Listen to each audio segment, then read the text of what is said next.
नमो भगवते तस्मै कृष्णायाद्भुतकर्मणे रूपनाम विभेदेन जगत्कीर्ति यो यतः सच्चिदानन्दरूपाय विश्वभूतपत्यादिहेतवे तापत्रय विनाशाय श्रीकृष्णाय वयं नुमः। श्रीमद्भागवत महापुराण दशम स्कंध उत्तरार्ध 58वां अध्याय। भगवान श्री कृष्ण के अन्य विवाहों की कथा। श्री सुखदेव जी कहते हैं, परीक्षित, अब पांडवों का पता चल गया था कि वे लाक्षा भवन में जले नहीं हैं। एक बार भगवान श्री कृष्ण उनसे मिलने के लिए इंद्रप्रस्थ पधारे। उनके साथ सात्यकी आदि बहुत से यदुवंशी भी थे। जब वीर पांडवों ने देखा कि सर्वेश्वर भगवान श्री कृष्ण पधारे हैं, तो जैसे प्राण का संचार होने पर सभी इंद्रियां सचेत हो जाती हैं, वैसे ही वे सब के सब एक साथ उठ खड़े हुए। वीर पांडवों ने भगवान श्री कृष्ण का आलिंगन किया। उनके अंग संग से इनके सारे पाप ताप धुल गए। भगवान की प्रेम भरी मुस्कुराहट से सुशोभित मुख सुषमा देखकर वे आनंद में मग्न हो गए। भगवान श्री कृष्ण ने युधिष्ठिर और भीमसेन के चरणों में प्रणाम किया और अर्जुन को हृदय से लगाया। नकुल और सहदेव ने भगवान के चरणों की वंदना की। जब भगवान श्री कृष्ण श्रेष्ठ सिंहासन पर विराजमान हो गए, तब परम सुंदरी श्याम वर्णा द्रौपदी, जो नव विवाहिता होने के कारण तनिक लजा रही थीं, धीरे धीरे भगवान श्री कृष्ण के पास आईं और उन्हें प्रणाम किया। पांडवों ने भगवान श्री कृष्ण के समान ही वीर सात्यकी का भी स्वागत सत्कार और अभिनंदन वंदन किया। वे एक आसन पर बैठ गए। दूसरे यदुवंशियों का भी यथायुग सत्कार किया गया तथा वे भी श्री कृष्ण के चारों ओर आसनों पर बैठ गए। इसके बाद भगवान श्री कृष्ण अपनी बुआ कुंती के पास गए और उनके चरणों में प्रणाम किया। कुंती जी ने अत्यंत स्नेहवश उन्हें अपने हृदय से लगा लिया। उस समय उनके नेत्रों में प्रेम के आंसू झलक आए। कुंती जी ने श्री कृष्ण से अपने भाई बंधुओं की कुशल क्षेम पूछी और भगवान ने भी उनका यथोचित उत्तर देकर उनसे उनकी पुत्र वधू द्रौपदी और स्वयं उनका कुशल मंगल पूछा। उस समय प्रेम की विवरता से कुंती जी का गला रुध गया था, नेत्रों से आंसू बह रहे थे। भगवान की पूछने पर उन्हें अपने पहले के क्लेश पर क्लेश याद आने लगे और वे अपने को बहुत संभाल कर, जिनका दर्शन समस्त क्लेशों का अंत करने के लिए ही हुआ करता है, उन भगवान श्री कृष्ण से कहने लगी, श्री कृष्ण, जिस समय तुमने हम लोगों को अपना कुटुंबी संबंधी समझकर स्मरण किया और हमारा कुशल मंगल जानने के लिए भाई अक्रूर को भेजा, उसी समय हमारा कल्याण हो गया। हम अनाथों को तुमने सनाथ कर दिया। मैं जानती हूँ कि तुम संपूर्ण जगत के परम हितैषी सुहृदय और आत्मा हो। यह अपना है और यह पराया, इस प्रकार की भ्रांति तुम्हारे अंदर नहीं है। ऐसा होने पर भी श्री कृष्ण, जो सदा तुम्हें स्मरण करते हैं, उनके हृदय में आकर तुम बैठ जाते हो और उनकी कलेश परंपरा को सदा के लिए मिटा देते हो।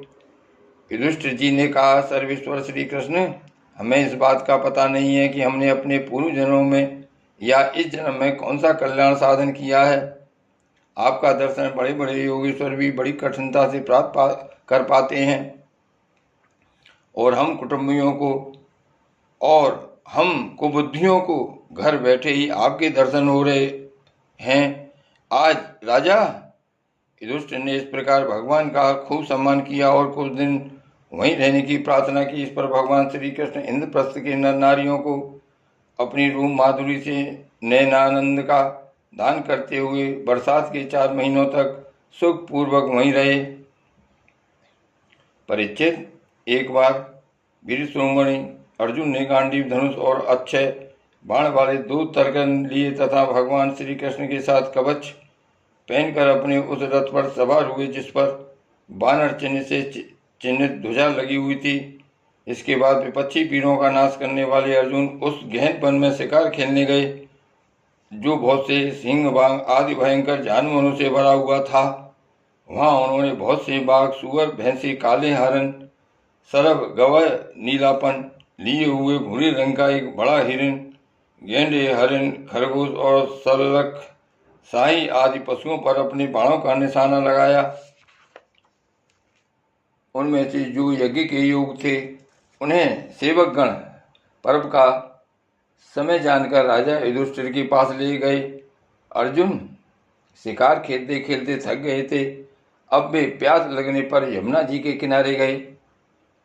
भगवान श्री कृष्ण और अर्जुन दोनों महारथियों ने यमुना जी में हाथ पैर धोकर उनका निर्मल जल पिया और देखा कि एक परम सुंदरी कन्या वहां तपस्या कर रही है। उस श्रेष्ठ सुंदरी की जंघा, दांत और मुख अत्यंत सुंदर थे।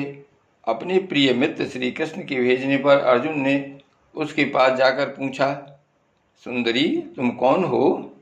किसकी पुत्री हो? कहाँ से आई हो और क्या करना चाहती हो? मैं ऐसा समझता हूँ कि तुम अपने योग पति चाह रही हो। हे कल्याणी, तुम अपनी सारी बात बतलाओ। कालिंदी ने कहा, मैं भगवान सूर्यदेव की पुत्री हूँ। मैं सर्वश्रेष्ठ वरदानी भगवान विष्णु को पति के रूप में प्राप्त करना चाहती हूँ और इसीलिए यह कठोर तपस्या कर रही हूँ। वीर अर्जुन, मैं लक्ष्मी के परम आश्रय भगवान को छोड़कर और किसी को अपना पति नहीं बना सकती। अनाथों के एकमात्र सहारे प्रेम वितरण करने वाले भगवान श्री कृष्ण मुझ पर प्रसन्न हों। मेरा नाम है कालिंदी। यमुना जल में मेरे पिता सूर्य ने मेरे लिए एक भवन भी बनवा दिया है। उसी में मैं रहती हूँ। जब तक भगवान का दर्शन न होगा मैं यहीं रहूंगी। अर्जुन ने जाकर भगवान श्री कृष्ण से सारी बातें कहीं। वे तो पहले से ही ये सब कुछ जानते थे। अब उन्होंने कालिंदी को अपने रथ पर बैठा लिया और धर्मराज युधिष्ठिर के पास ले आए। इसके बाद पांडवों की प्रार्थना से भगवान श्री कृष्ण ने पांडवों के रहने के लिए एक अत्यंत अद्भुत और विचित्र नगर विश्वकर्मा के द्वारा बनवा दिया। भगवान इस बार पांडवों को आनंद देने और उनका हित करने के लिए वहां बहुत दिनों तक रहे। इसी बीच अग्निदेव को खांडव वन दिलाने के लिए वे अर्जुन के सारथी भी बने। खांडव वन का भोजन मिल जाने से अग्निदेव बहुत प्रसन्न हुए। उन्होंने अर्जुन को गांडीव धनुष, 4 श्वेत घोड़े, एक रथ, 2 अटूट बाणों वाले तरकस और एक ऐसा कवच दिया जिसे कोई अस्त्र शस्त्रधारी भेद न सके। खांडव दाह के समय अर्जुन ने मैदान को जलाने से बचा लिया था, इसीलिए उसने अर्जुन से मित्रता करके उनके लिए एक परम अद्भुत सभा बना दी। उसी सभा में दुर्योधन को जल में स्थल और स्थल में जल का भ्रम हो गया था। कुछ दिनों के बाद भगवान श्री कृष्ण अर्जुन की अनुमति एवं अन्य संबंधियों का अनुमोदन प्राप्त करके सात्यकी आदि के साथ द्वारका लौट आए। वहां आकर उन्होंने विवाह के योग, ऋतु और ज्योतिष शास्त्र के अनुसार प्रशंसित पवित्र लगन में कालिंदी जी का पाणी ग्रहण किया। इससे उनके स्वजन संबंधियों को परम मंगल और परमानंद की प्राप्ति हुई। अवंती उज्जैन देश के राजा थे बिंद और अनुबिंद। वे दुर्योधन के बसवर्ती तथा अनुयायी थे। उनकी बहन मित्रबिंदा ने स्वयंवर में भगवान श्री कृष्ण को ही अपना पति बनाना चाहा, परंतु बिंद और अनुबिंद ने अपनी बहन को रोक दिया। परीक्षित, मित्रबिंदा श्री कृष्ण की बुआ, मित्रबिंदा श्री कृष्ण की फुआ राजा देवी की कन्या थी। भगवान श्री कृष्ण राजाओं की भरी सभा में उसे बलपूर्वक हल ले गए। सब लोग अपना सा मुंह लिए देखते ही रह गए। परीक्षित, कौशल देश के राजा थे नग्नजित। वे अत्यंत धार्मिक थे। उनकी परम सुंदरी कन्या का नाम था सत्या। नग्नजित की पुत्री होने से वह नागनिजिती भी कहलाती थी। परीक्षित, राजा की प्रतिज्ञा के अनुसार 7 दुर्दांत बैलों पर विजय प्राप्त न कर सकने के कारण कोई राजा उस कन्या से व्यवहार न कर सके, क्योंकि उनकी सींग बड़े तीखे थे और वे बैल किसी वीर पुरुष की गंध भी नहीं सह सकते थे। जब यदुवंश शिरोमणि भगवान श्री कृष्ण ने यह समाचार सुना कि जो पुरुष उन बैलों को जीत लेगा उसे ही सत्या प्राप्त होगी, तब वे बहुत बड़ी सेना लेकर कौशलपुरी अयोध्या पहुंचे। कौशल नरेश महाराज नग्नजित ने बड़ी प्रसन्नता से उनकी अगवानी की और आसन आदि देकर बहुत बड़ी पूजा सामग्री से उनका सत्कार किया। भगवान श्री कृष्ण ने भी उनका बहुत बहुत अभिनंदन किया।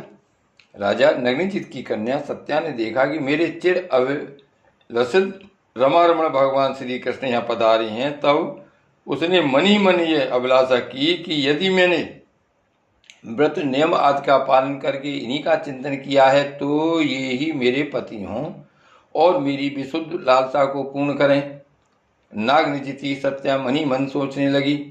भगवती लक्ष्मी, ब्रह्मा शंकर और बड़े बड़े लोकपाल जिनके पद पंकज का पराग अपने सिर पर धारण करते हैं और जिन प्रभु ने अपनी बनाई हुई मर्यादा का पालन करने के लिए समय समय पर अनेकों लीलावतार ग्रहण किए हैं, वे प्रभु मेरे किस धर्म व्रत अथवा नियम से प्रसन्न होंगे? वे तो केवल अपनी कृपा से ही प्रसन्न हो सकते हैं। परीक्षित, राजा नग्नजित ने भगवान श्री कृष्ण की विधि पूर्वक अर्चा पूजा करके ये प्रार्थना की, जगत के एकमात्र स्वामी नारायण, आप अपने स्वरूप भूत आनंद से ही परिपूर्ण हैं और मैं हूँ एक तुच्छ मनुष्य, मैं आपकी क्या सेवा करूं? श्री सुखदेव जी कहते हैं, परीक्षित, राजा नग्नजित का दिया हुआ आसन पूजा आदि स्वीकार करके भगवान श्री कृष्ण बहुत संतुष्ट हुए। उन्होंने मुस्कुराते हुए मेघ के समान गंभीर वाणी से कहा। भगवान श्री कृष्ण ने कहा, राजन, जो क्षत्रिय अपने धर्म में स्थित है उसका कुछ भी मांगना उचित नहीं। धर्मज्ञ विद्वानों ने उसके इस कर्म की निंदा की है, फिर भी मैं आपसे सौहार्द का, प्रेम का संबंध स्थापित करने के लिए आपकी कन्या चाहता हूं।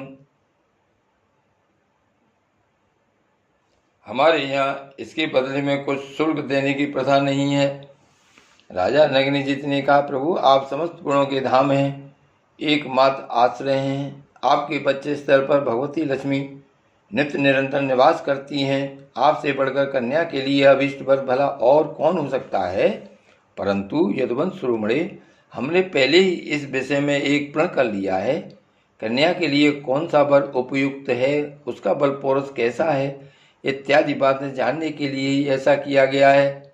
वीर श्री कृष्ण, हमारे ये सातों बैल किसी के बस में न आने वाले और बिना सदाए हुए हैं। इन्होंने बहुत से राजकुमारों के अंगों को खंडित करके उनका उत्साह तोड़ दिया है। श्री कृष्ण, यदि इन्हें आप ही नाथ लें, अपने बस में कर लें, तो लक्ष्मीपते आप ही हमारी कन्या के लिए अभीष्ट वर होंगे। भगवान श्री कृष्ण ने राजा नग्नजित का ऐसा प्रण सुनकर कमर में फेंट कस ली और अपने साथ रूप बनाकर खेल खेल में ही उन बैलों को नाथ लिया। इससे बैलों का घमंड चूर हो गया और उनका बल पौरुष भी जाता रहा। अब भगवान श्री कृष्ण उन्हें रस्सी से बांधकर इस प्रकार खींचने लगे जैसे खेलते समय नन्हा सा बालक काट के बैलों को घसीटता है। राजा नग्नजित को बड़ा विस्मय हुआ। उन्होंने प्रसन्न होकर भगवान श्री कृष्ण को अपनी कन्या का दान कर दिया और सर्वशक्तिमान भगवान श्री कृष्ण ने भी अपने अनुरूप पत्नी सत्या का भेद पूर्वक प्राण ग्रहण किया। रानियों ने देखा कि हमारी कन्या को उसके अत्यंत प्यारे भगवान श्री कृष्ण पति के रूप में प्राप्त हो गए हैं। उन्हें बड़ा आनंद हुआ और चारों बड़ी भारी उत्सव मनाया जाने लगा। शंख ढोल नगारे बजने लगे, सब और गाना बजाना होने लगा। ब्राह्मण आशीर्वाद देने लगे। सुंदर वस्त्र पुष्पों के हार और गहनों धजकर नगर के नर नारी आनंद मनाने लगे। राजा नग्नजित ने 10,000 गौएं और 3,000 ऐसी नव युवती दासियां जो सुंदर वस्त्र तथा गले में स्वर्णहार पहने हुए थीं, दहेज में दी। इनके साथ ही 9,000 हाथी, 9 लाख रथ, 9 करोड़ घोड़े और 9 अरब सेवक भी दहेज में दिए। कौशल राजा नग्नजित ने कन्या और दामाद को रथ पर चढ़ाकर एक बड़ी सेना के साथ विदा किया। उस समय उनका हृदय वात्सल स्नेह के उद्रेक से द्रवित हो रहा था। परीक्षित, यदुवंशियों ने और राजा नग्नजित के बैलों ने पहले बहुत से राजाओं का बल पौरुष धूल में मिला दिया था। जब उन राजाओं ने यह समाचार सुना तब उनसे भगवान श्री कृष्ण की यह विजय सहन न हुई। उन लोगों ने नागनिजिति सत्या को लेकर जाते समय मार्ग में भगवान श्री कृष्ण को घेर लिया। और वे बड़े वेग से उन पर बाणों की वर्षा करने लगे। उस समय पांडव वीर अर्जुन ने अपने मित्र भगवान श्री कृष्ण का प्रिय करने के लिए गांडीव धनुष धारण करके जैसे सिंह छोटे मोटे पशुओं को खदेड़ दे, वैसे ही उन नरपतियों को मार पीट कर भगा दिया। तदनंतर यदुवंश शिरोमणि देवकी नंदन भगवान श्री कृष्ण उस दहेज और सत्या के साथ द्वारका में आए और वहां रहकर गृहस्थोचित विहार करने लगे। परीक्षित, भगवान श्री कृष्ण की फुआ श्रुतकीर्ति केकई देश में ब्याही गई थी। उनकी कन्या का नाम था भद्रा। उसके भाई संतर्दन आदि ने उसे स्वयं ही भगवान श्री कृष्ण को दे दिया और उन्होंने उसका पान ग्रहण किया। मध्य प्रदेश के राजा की एक कन्या थी लक्ष्मणा। वह अत्यंत सुलक्षणा थी। जैसे गरुड़ ने स्वर्ग से अमृत का हरण किया था, वैसे ही भगवान श्री कृष्ण ने स्वयं में अकेले ही उसे हल लिया। परीक्षित, इसी प्रकार भगवान श्री कृष्ण की और भी सहस्त्रों स्त्रियां थीं। उन परम सुंदरियों को वे भौमासुर को मारकर उसके बंदी गृह से छुड़ा लाए थे। श्री द्वारकानाथ की जय। श्री गोवर्धन नाथ की जय।